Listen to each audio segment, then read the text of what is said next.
Hi, this is Ken McCarthy, and we're celebrating the 20th anniversary of the System Seminar.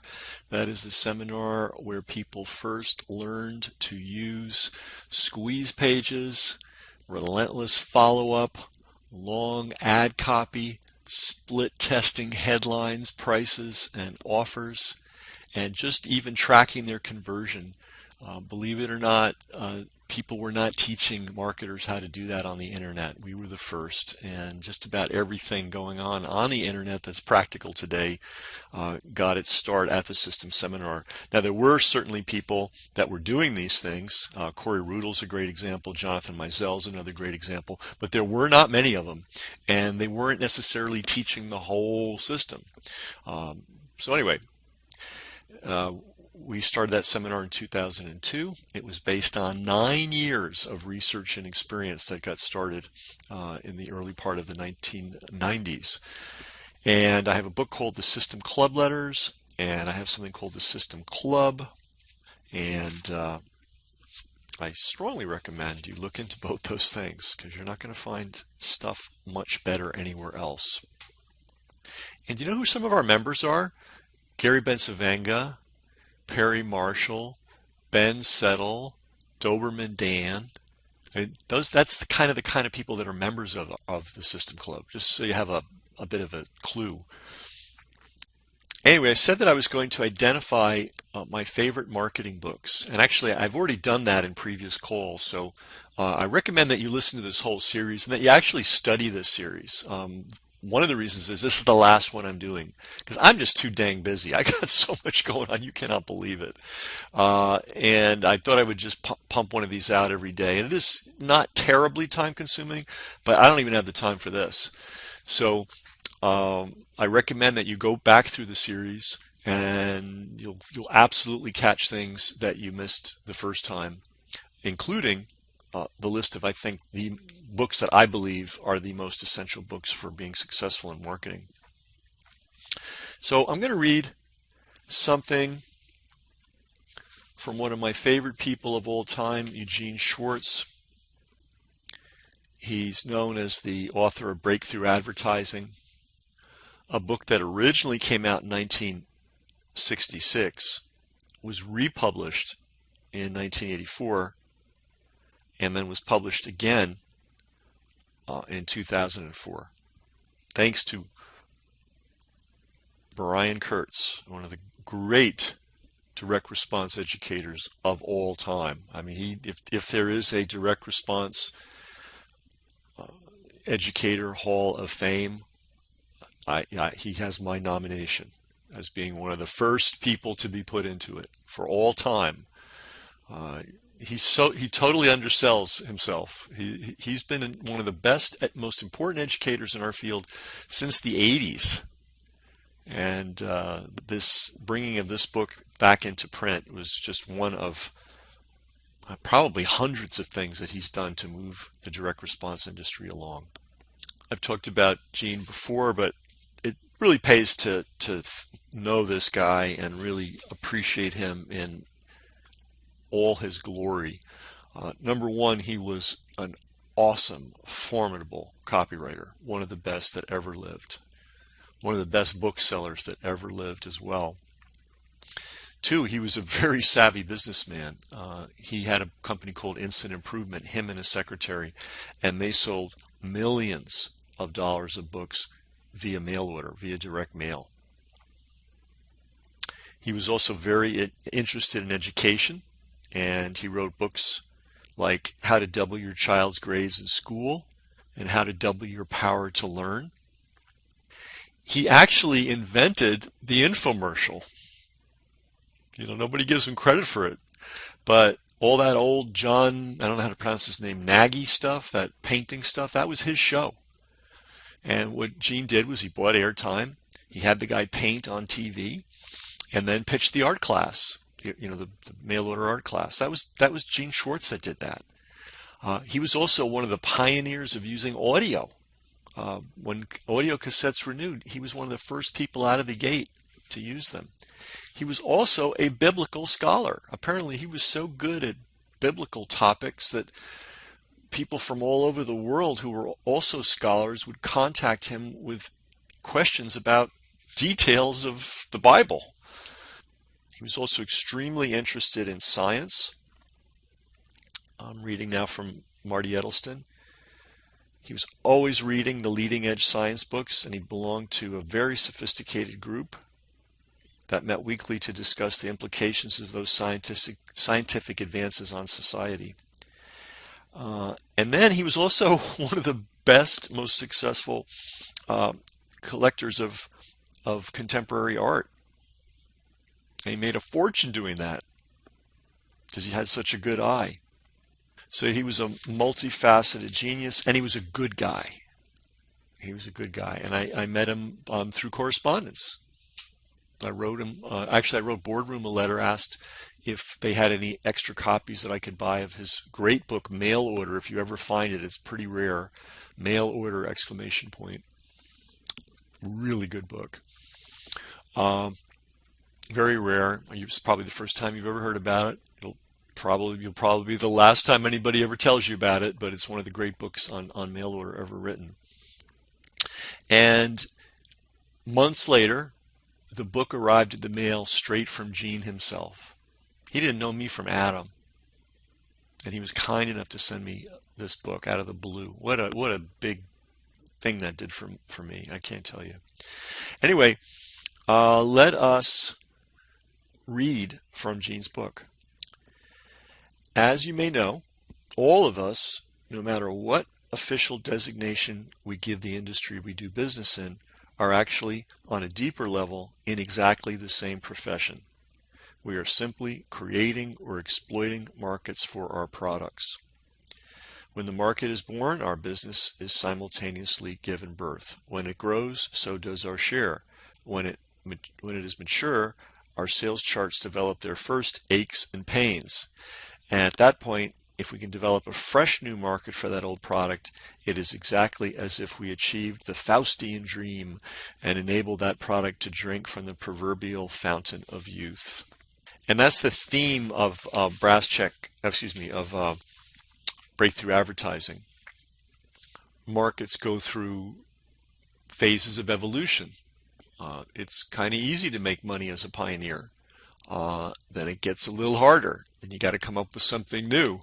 And then it gets even harder, and you got to really come up with something new. The prize often goes to the people who can find a way to reposition a product once the market reaches mass market status. But that's a technical thing. But the book is very, very good, very, very interesting. But let me get to the section that I really love, and this was life-changing for me. And I hope you embrace it, because it's all right here. Yeah, there's a lot of technique, there's a lot of strategies, there's a lot of things to learn. If you get this right, you'll get everything right. And if you don't learn this, you're going to have a hard time. But if you get this right, you're going to get everything right. So here goes. This is from the introduction of Gene Schwartz's Basic Facts of Life for Copywriters. Writing copy is like playing the stock market or being an atomic physicist. Basically, all three of these professions, copywriting, speculation, and science, are exactly alike. The same keys make each one of them work, and if you realize why, you can double the effectiveness of your copy overnight. Consider these facts. All three of them deal with immense natural forces, gargantuan forces, thousands of times more powerful than the men who use them. In science, there are the fundamental energies of the universe. In speculation, there are the billion-dollar tides and currents of the marketplace. In copywriting, there are the hopes and fears and desires of millions upon millions of men and women all over the world. Here's where it gets key. The men who use these forces did not create them.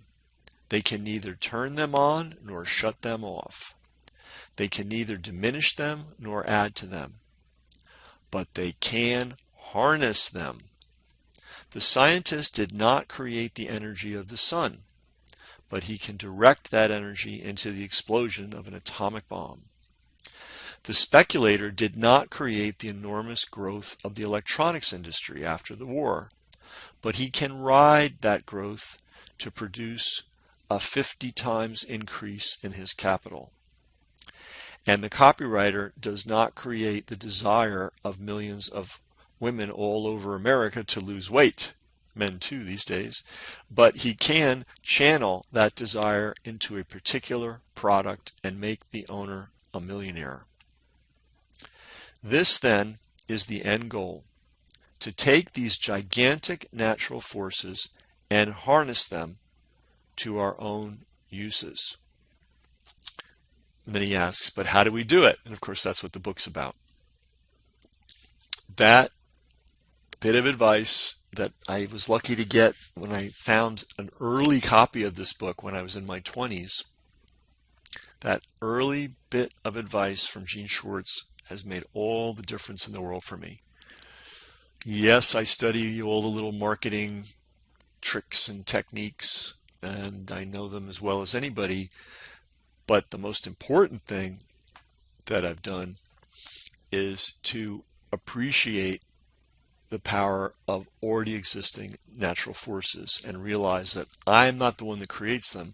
My job is to harness what already exists. And this is something that a lot of marketers do not understand. They think it's all about creating a cool product or a great brand name and great advertising, and that's what marketing is about. No. Marketing is about looking around the world as it is, seeing which way the wind is blowing, and rigging your sail so that the wind blows your sails in the direction you want to go. Really. Let's say you've invented some cool gadget, and a lot of people have made a lot of money with cool gadgets. But the thing you have to understand if you're in the cool gadget business is it's not so much your gadget that is the thing that's leading you to be successful. It's the fact that there is already a marketplace, a world of people that likes gadgets and is willing to pay for them if they are presented skillfully. Right? So this may seem like a minor distinction, but it's really important. There would be no business selling gadgets and gizmos unless there were already a market of gadget and gizmo buyers. So the thing that you would take away from this, if you're smart, is you'd realize if I go into the gizmo and gadget business, I'm just taking that as an example. If I go into the gizmo and gadget business, I'm going to run ads and I'm going to sell some gizmos and gadgets. But what I'm really doing is I'm building a list of people that are known to be interested in gizmos and gadgets. So the next time I have a super bright idea, I'm going to have a ready-made marketplace of known buyers to sell my second offer into. We didn't create people's interest in gizmos and gadgets, and we cannot sell to people that aren't already in gizmos and gadgets. Our best hope is to find people that are already buyers of gizmos and gadgets and put the best offer we can for our gizmo and gadget in front of them. That's where success in business comes from. It doesn't come from having the brilliant idea. It doesn't come from having the great headline. It doesn't come from having the world's greatest ad. Those are all props that you need. But this game is about harnessing existing forces. And he says this beautifully. We create nothing. We simply harness what's already there. So this is a big idea. It has endless application, and I want to encourage you to meditate on it, look at how the world works, and realize that when things work, it's not because somebody was brilliant. It was because they saw a pre-existing force and they figured out how to harness it. You won't find any exceptions to that. And if you're engaged in something that's not working, and you're working really hard at it, you might step back and say, am I harnessing an existing force, or am I trying to create something from scratch? You know, even Apple computers, when they first got started, use this principle. Now, it is true that Steve Jobs, you know, in a sense, was a leader. But let's look at where they started. And let's look at what they were actually, quote, leading. Number one, it was Steve Jobs and Steve Wozniak. And they were members of the Homebrew Computer Club. This was like 50 guys. This was not 5,000 guys, 500,000 guys, 5 million guys. This was like 50 guys who occasionally would meet, and they all didn't show up for every meeting, so sometimes the meetings would be smaller. And what Steve Wozniak calculated, and he never got credit for this, and he really should, he said, there's 50,000 people in the world that are, or in the US, that are ham radio operators. So they're electronics geeks. If there's 50,000 people like that, there's probably 50,000 people who would be interested enough in computers to buy their own computer kit.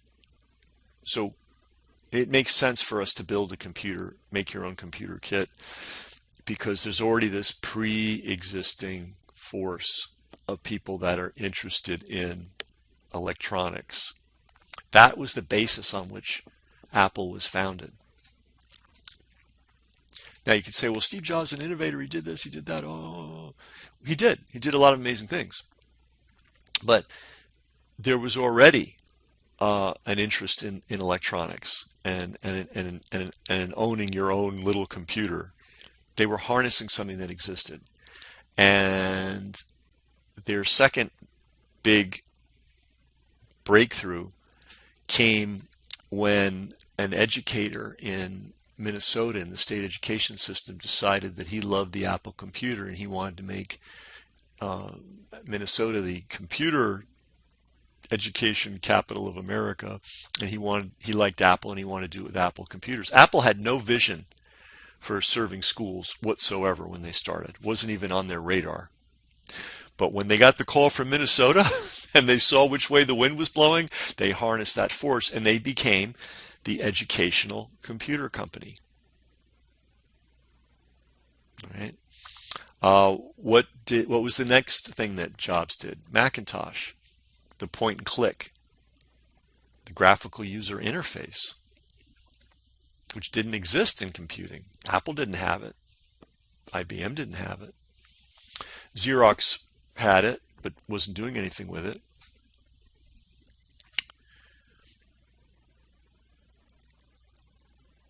There were people already using computers.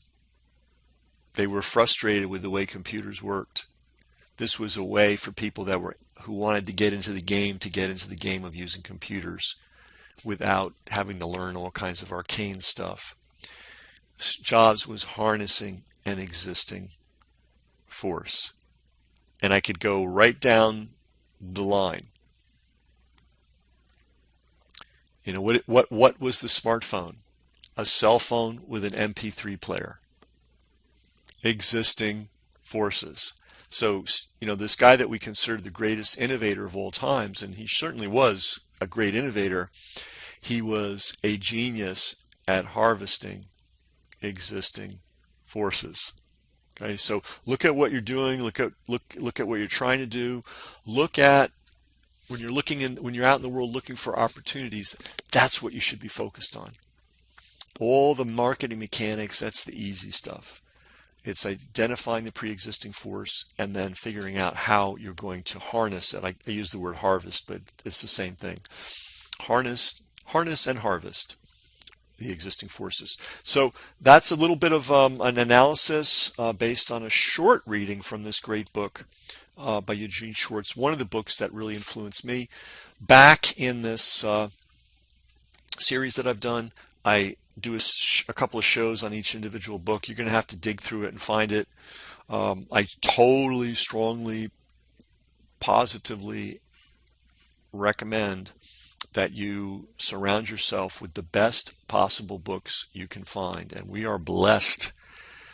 I was telling my system club this a couple of years ago. The Chinese, got interested in the ancient times in Buddhism. They were curious about it because they would hear about it from traders. But there were no books. So one guy with, I guess, some companions made the trip by foot all the way from China to India just to get a couple of books to bring back to China. That's the way it used to be. Now we can just hit a button on the internet and have brilliance delivered to our homes. It's the best of all possible worlds. So I give you this list of books. Now, if you want a shortcut, there's a book called the System Club Letters book, which you can order on this website. And in this book, I talk about all the great books. And I do excerpt some of the great ideas from the great books. So this is a way not only to get my insights into marketing, but also to get a synthesis of some of the very best marketing minds that ever lived, all in the covers of one book. So I've been reading sections from the System Club Letters, and I might put out a little teasers now and then to encourage you to get it. But this is the last recording I'm going to do on this in this series, because it's really time, to get the book, start taking your life seriously, start taking your business seriously. And there's no better way to do that than to get your hands on a good business book. All right, this has been the 20th anniversary of the System Seminar. We're actually going to have some other content that's going to start appearing as soon as I've got the time. But we've done quite a bit of reading from the System Club Letters book. I think you have a good sense of what's in it. But you don't know all that's what's in it because I didn't even read half of it. And I do recommend that you get it. If you're really ambitious, I recommend that you get the System Club membership. There's 1,000,001 people that will teach you tricks and techniques. There's very few people that will teach you how the thing actually works and what actually matters. And that's what the System Club's about. We focus on the fundamentals. The same way Michael Jordan hired his own personal coach. He didn't rely solely on the guy that was coaching the Chicago Bulls. He hired his own coach. Why would somebody like Michael Jordan hire a personal coach? Because he wanted to win. Right? So that's what the System Club's for. It's for people of a Michael Jordan mentality who want to win and want to be immersed on a regular basis in the fundamentals, the things that really matter for marketing. So I'll see you later. When that will be, I do not know, but I will have some very interesting content between now and April. April is the actual formal anniversary day. We're going to have a little bit of a party. I'll be revealing details about that as we get closer to it, but I'm signing out for now, and I hope you take the advice that I've given you. Good luck. Bye-bye.